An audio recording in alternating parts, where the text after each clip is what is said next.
For months, a heavy shroud of fear hung over the community, fueled by the disappearance of Lilly and Jack Sullivan. In the beginning, the public was only granted fragments, carefully worded statements, minor updates, and long, agonizing stretches of silence. But while the world waited, investigators were working behind the scenes to rebuild a day that was anything but simple. They reconstructed the timeline minute by minute, camera by camera, and ping by ping.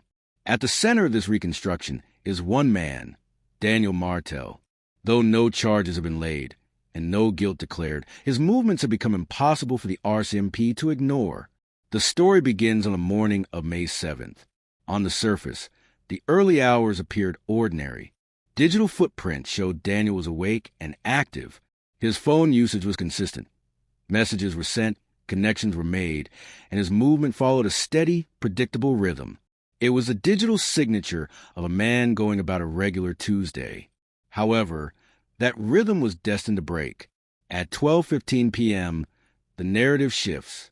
Daniel's phone connected briefly to a cellular tower near McFerson's Lake, a quiet, wooded area roughly 3 kilometers from the Sullivan home. This isn't a place people stumble upon by accident. It's a destination. And then the digital trail vanishes. No calls, no texts, no data. For approximately 45 to 47 minutes, Daniel's phone went completely dark. In a world where we are constantly connected, this kind of silence is a glaring anomaly. It wasn't a dead battery or a service outage. It was a sudden, localized blackout. This silent window sits exactly where Lilly and Jack were last known to be safe, creating a hole in a day that investigators are desperate to fill. The silence of a smartphone is one thing, but the testimony of witnesses adds a chilling layer to the timeline. While Daniel's phone was dark, at least 2 locals reported seeing a man matching his description near the treeline of McFerson's Lake around 12:40 p.m. These witnesses didn't come forward together. They were interviewed separately, yet their stories aligned with haunting precision. One described a truck parked at a rushed, odd angle, not the positioning of someone enjoying a scenic break. Another recalled a man who appeared restless, pacing and lingering near the woods. These accounts directly contradict Daniel's later statements, in which he claimed to be back at the Sullivan home during this time. Both stories cannot be true. Perhaps most disturbing is the account of a local fisherman. He told the RCMP he heard the faint sound of children's voices. At first, they seemed playful, but the tone quickly shifted, becoming distressed and urgent before falling into a final, heavy silence. No other families were known to be in the area that day. While the RCMP hasn't confirmed this account in press conferences, it remains a vital part of the investigative file, aligning perfectly with the window of Daniel's phone blackout. The significance of the lake was further solidified when search teams recovered items from the area. Among them was a small piece of pink fabric, weathered, dirty, and consistent in color, with a blanket reported missing from Lily's bed. Forensic testing is ongoing, but the implication is staggering. Blankets do not travel 3 kilometers on their own. If an item belonging to Lily was found at a location Daniel claims he never visited, the foundation of his story begins to crack. The investigation was no longer just about missing children. It was about the dark heart of those 47 minutes. At 1:03 p.m., the digital silence finally ended. Daniel Martell's phone reconnected to the network, but he wasn't at the lake anymore. He was back near the Sullivan property. Investigators described this as a sudden reappearance, as if a switch had been flipped. 9 minutes later, a nearby security camera captured Daniel outside. He didn't look like a man at ease. He was pacing, smoking, walking in circles, and stopping abruptly. Police don't describe his movements as panic, but rather as tension, the physical manifestation of someone replaying an event over and over in their mind. Shortly after, at 1:40 p.m., another camera caught Malikia Brooks Murray leaving the property in a separate vehicle. There was no visible interaction between her and Daniel, no recorded urgency, and no clear explanation for the departure. After this moment, the visual timeline goes quiet again. It is the last confirmed footage of that day.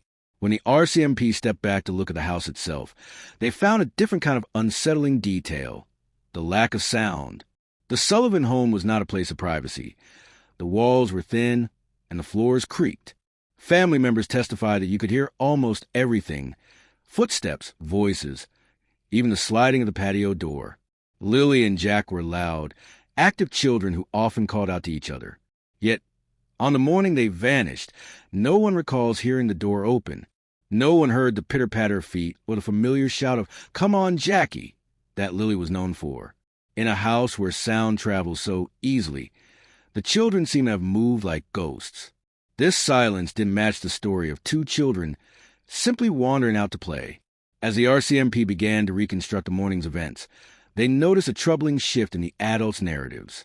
Early morning routines, wake-up times and breakfast, were described with high clarity, but as the clock ticked toward the disappearance, the details became fuzzy. Specific times were replaced by vague estimates: about then, after a while, or sometime later. This loss of precision usually signals a pressure point in a story.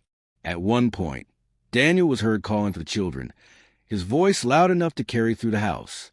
Yet, witnesses say there was a significant delay, perhaps 10 minutes, before anyone else joined the effort or even checked on them.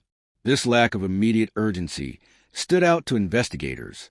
In a small home, when a loud child suddenly goes silent, most caregivers react instantly.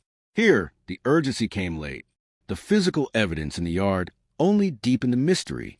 Forensic teams found a single child-sized footprint in an area of freshly raked soil. While a footprint might seem like a lead, this one was solitary.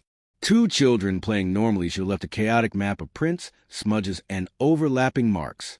Instead, there was just one, standing out sharply in the prepared dirt. It raised a series of difficult questions. Did the children walk there? If so, where were the other marks? Was the scene altered? Or was the print left under unusual conditions?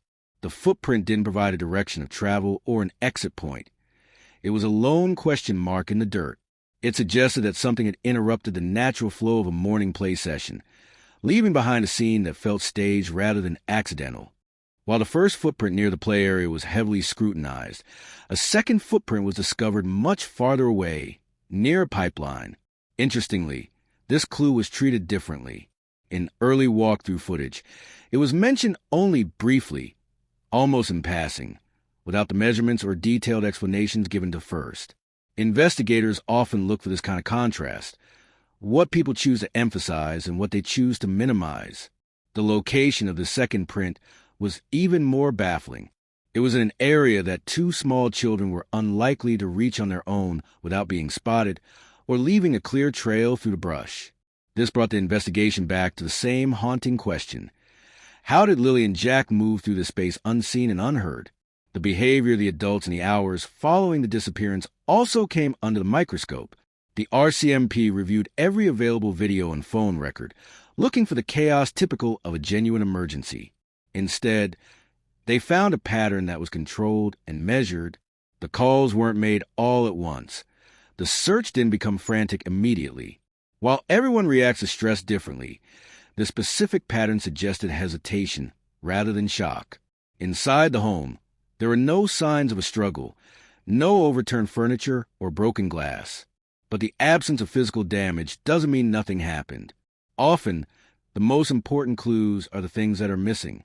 In this case, there was no noise, no witnesses, and no clear exit. The investigation was forced to look inward, away from the woods, and back toward the people who were supposed to be watching. As the months passed, the disappearance of Lilly and Jack Sullivan was reclassified.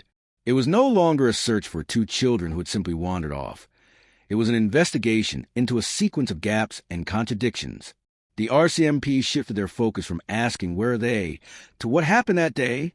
This change in language signaled a move from searching outward to looking inward at the timeline and the silent window. The digital evidence remains the cornerstone of the case. Phones do more than connect us. They archive our presence and our movements. The 47-minute blackout on Daniel Martell's phone, the witness sightings at McFerson's lake, and recovery of the pink fabric form a constellation of evidence that points away from the official story. If the lake had been irrelevant, it would have faded from the investigation. Instead, it remains at the very center. The investigators, many of them parents themselves, are haunted by the what-ifs. If someone had checked the door sooner, If the delay in searching hadn't occurred, or someone had spoken up earlier, the outcome might have been different. This case has left a mark on the community, which continues to analyze every word, gesture, and choice made by those involved. Though no arrests have been made, and the forensic testing continues, the RCMP has made one thing clear. This case is not closed. It is a story about the responsibility we have toward the most vulnerable. It is about two children who deserve to be safe and who deserve to come home. Until the silence of that 47-minute window is broken, the story of Lilly and Jack Sullivan remains unfinished, and every small detail still matters.